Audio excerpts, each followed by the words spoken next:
मेरे प्रिय विद्यार्थियों, मैं आप लोगों को इसके पिछले लेक्चर में 3.1 के पूरा जो सवाल है समाप्त कर दिए थे। आज जो है 3.2 के आज थ्योरी की ओर आपको लेकर चलते हैं।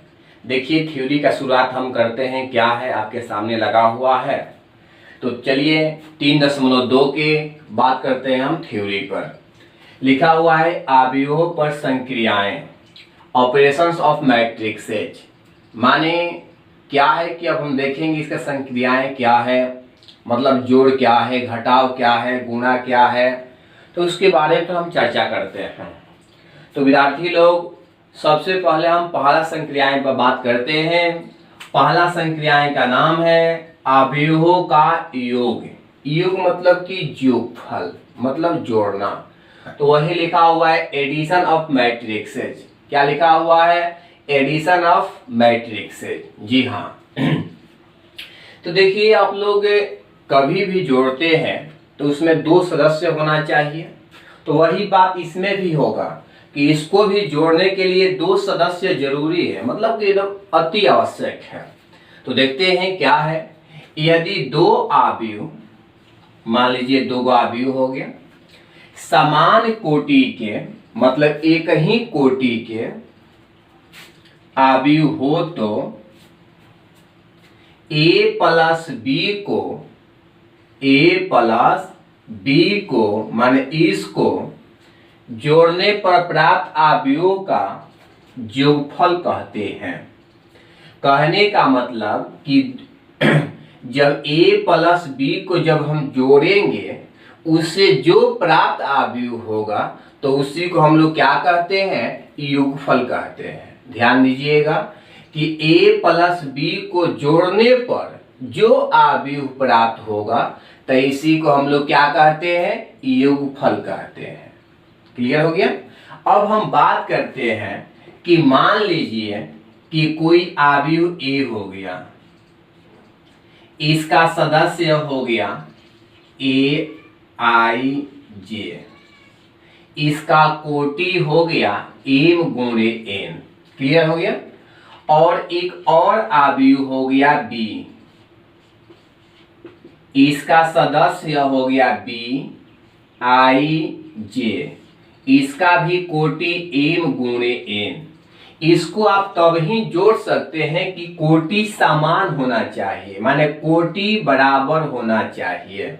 तो जब इसको हम जोड़ेंगे तो a प्लस जब b करेंगे तो a का वैल्यू कितना है? तो a का वैल्यू है a i j, कोटि हो गया m गुणे n,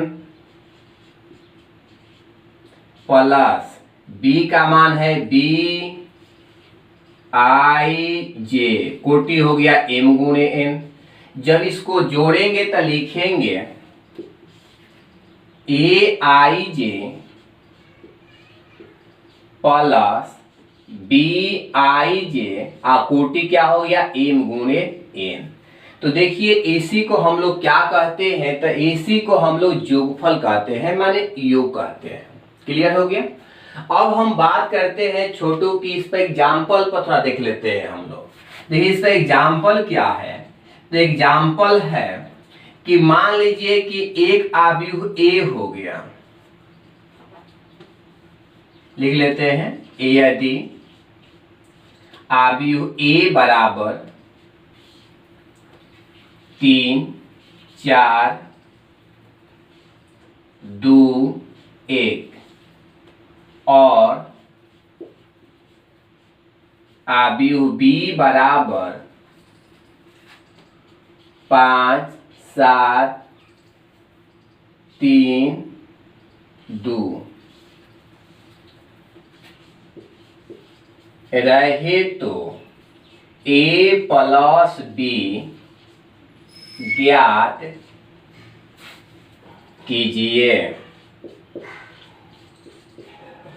जी, आपके सामने हमने एग्जाम्पल एक लिखा है कि यदि आव्यूह a बराबर इतना और आव्यूह b बराबर इतना रहे तो क्या निकालना है, a प्लस बी ज्ञात करना है। तो देखिए जब भी आप a प्लस बी निकालिएगा तो देखिए a प्लस बी को निकालने के लिए पहले लिखिएगा a का मान कितना है। तो a का मान है 3 4 2 1।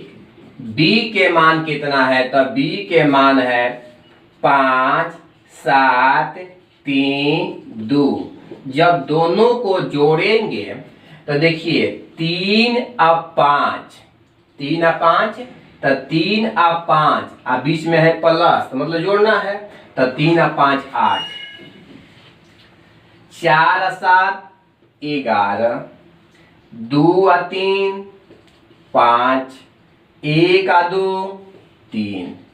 लेकिन जोड़ते समय आपको ध्यान देना है कि कोटि बराबर होना चाहिए। तो देखिए इसका भी जो कोटि है क्या है, 2 गुणे 2 है, क्योंकि 2 पंक्ति 2 स्तंभ। इसका भी कोटि है 2 गुणे 2 है, क्योंकि 2 पंक्ति और 2 क्या है, स्तंभ। तो जी तब इसको आप जोड़ सकते हैं आसानी से। कहीं अगर कोटि बदल गया तो आप इसको जोड़ नहीं सकते हैं। आपको कोई बेवकूफ बनाने के लिए कोई बच्चा दे देता है अलग अलग कोटि के जोड़ने के लिए आव्यूह को, तो आप उसको जोड़ नहीं सकते हैं, वो गलत है, ध्यान दीजिएगा। तो इसको हम लोग क्या कहते हैं, योगफल कहते हैं, मतलब जोड़ कहते हैं। क्लियर हो गया, सबको क्लियर हो गया? तो ठीक है।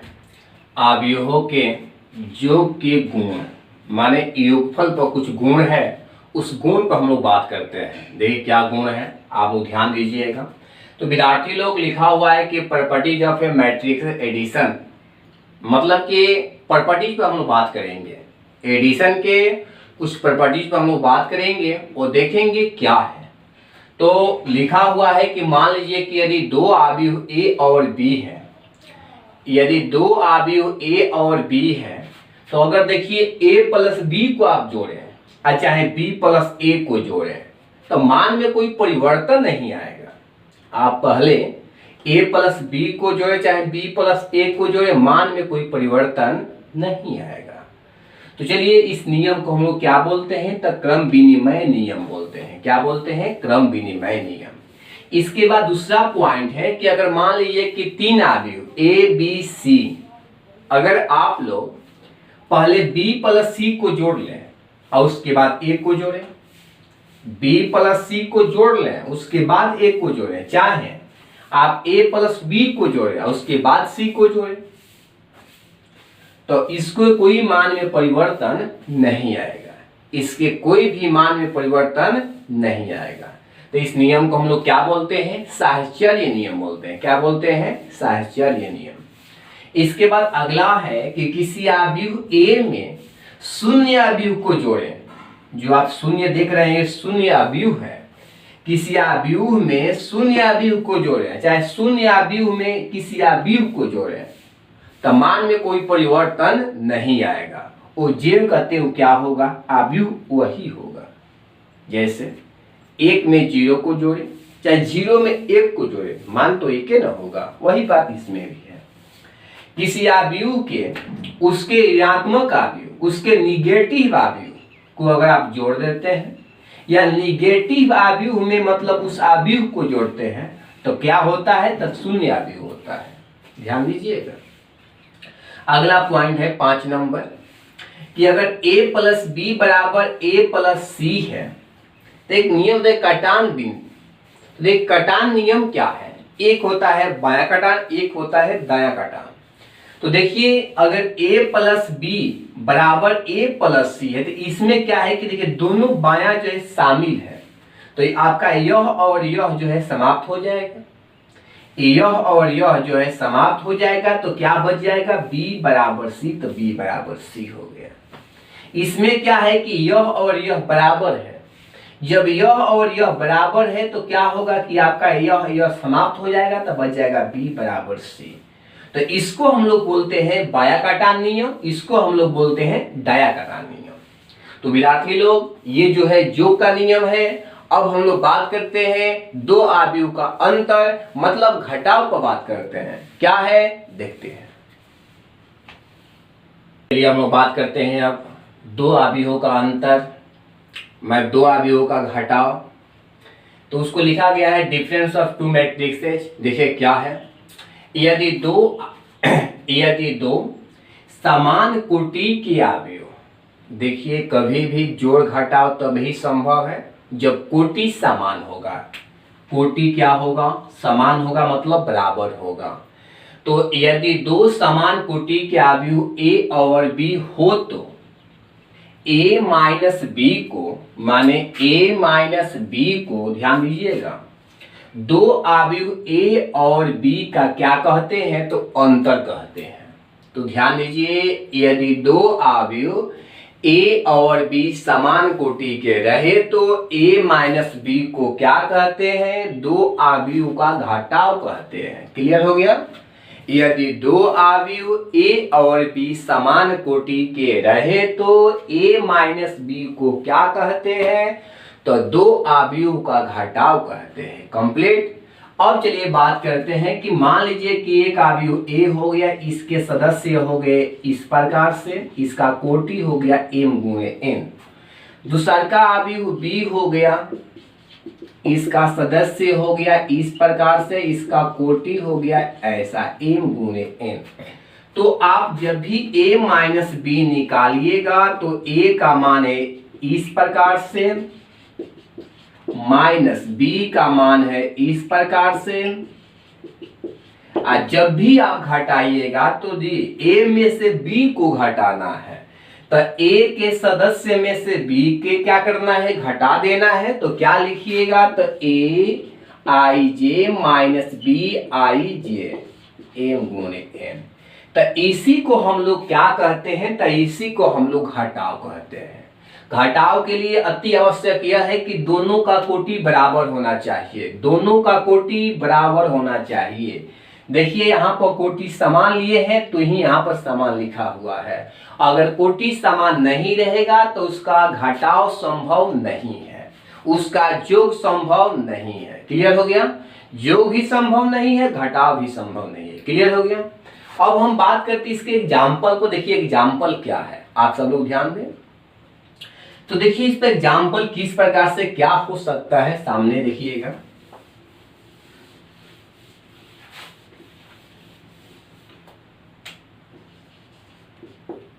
एग्जाम्पल है कि यदि आव्यूह a बराबर 3 5 7 0 मतलब कि 10 और आपका हो गया 9, ध्यान दीजिएगा, और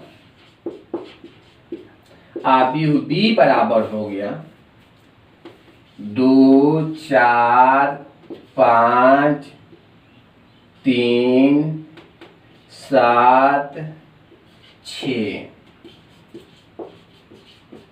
रहे तो a माइनस बी ज्ञात कीजिए।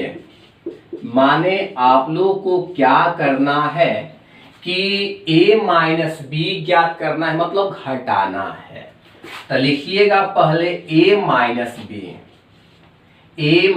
बी, और बोलिए कि a का मान कितना है, तो 3 5 7 0 10 9 माइनस b का मान कितना है, तो 2 4 5 3 7 6। जब घटाइएगा तो 3 में से 2 घटेगा, तो 3 में से 2 घटेगा तो 1, 5 में से 4 घटेगा तो 1, 7 में से 5 घटेगा तो 2, 0 में से 3 घटेगा तो -3, 10 में से 7 घटेगा तो 3, 9 में से 6 घटेगा तो 3।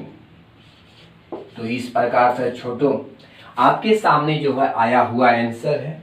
तो ठीक है, अब हम लोग बात करते हैं इसके अगला थ्योरी। अगला थ्योरी क्या है तो देखते हैं।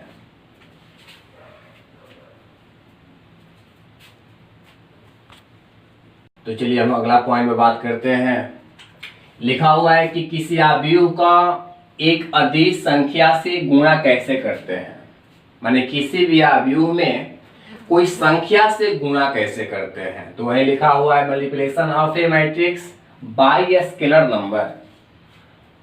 तो किसी भी अवयव में कोई भी संख्या से आप गुणा कैसे करते हैं वही हम बात कर रहे हैं। तो देखिए लिखा हुआ है कि यदि अवयव ए एक एम गुणे एन कोटि के, ध्यान दीजिएगा कि यदि अवयव ए एक एम गुणे एन कोटि के है तथा के कोई अदिश राशि है, ए जो है अवयव हो गया और के जो हो गया एक अदिश राशि हो गया। तो कहा गया है कि अवयव ए का अदिश के से गुणा करने पर प्राप्त अवयव को के द्वारा सूचित किया जाता है। कहने का मतलब यह है कि किसी भी अवयव में कोई भी संख्या से अगर आप गुणा करते हैं तो उसके अवयव के सभी सदस्यों के साथ गुणा होगा, क्योंकि लिखा हुआ के ए से सूचित किया जाता है। कहने का मतलब है आपके सामने देखें इसको एग्जाम्पल से आप लोग समझिएगा कि यदि अवयव ए जो है लिखा है 3 4 6 और लिखा है 7 लिखा ऐसा लिखा हुआ है, तो 3a का मान ज्ञात कीजिए। तो बात तो आप लोग समझ गए होंगे। ए जो है अवयव हो गया और 3 जो यहाँ दिखाई दे रहा है यही अदिश राशि हो गया। यही 3 जो है क्या हो गया, अदिश राशि हो गया, जो कि थ्योरी में अदिश राशि क्या लिखा है, के लिखा गया है। क्या क्या लिखा, के लिखा गया है। तो चलिए हम लोग बात करते हैं 3a का वैल्यू कैसे निकालेंगे। तो 3 के 3 और a का वैल्यू दिया है 3 4 6 7। जब भी इसको आप गुना करिएगा तो क्या कीजिएगा कि इसमें इसके साथ करिएगा। तो बोले कितना हुआ, तो 3 में 3 से करते हैं तो आपका हो गया 9। इसके साथ करिएगा तो कितना हो गया आपका 12। इसको इसके साथ करते हैं तो कितना हुआ 18। इसको इसके साथ करते हो कितना हुआ 21। तो इस प्रकार से जो है इसी को हम लोग बोलते हैं, क्या बोलते हैं कि किसी भी अवयव में किसी अदिश से कैसे करते हैं गुणा। तो ध्यान दीजिएगा उसके सभी सदस्यों के साथ गुणा होता है, उसके सभी सदस्यों के साथ गुणा होता है।